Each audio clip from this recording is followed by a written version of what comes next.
Okay, we're going to cover a lot of things in some very short bite-sized videos, so let's go ahead and get started. This is the Eat This Much tutorial set that I'm going to be doing. So the first thing that we want to do when you first jump into Eat This Much is set your diet and nutrition preferences. So you can see this is on the preferences page. This is the first tab. This is when you've logged in, created your account. It also gives you these options to set this up when you first create your account. But this is how you get back to that page.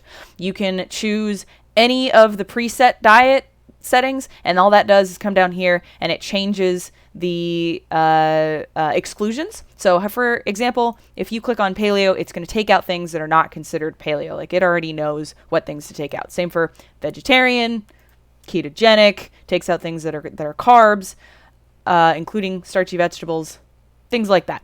I just do anything, but you can come in and you can individually take out sections or individual ingredients that you don't like.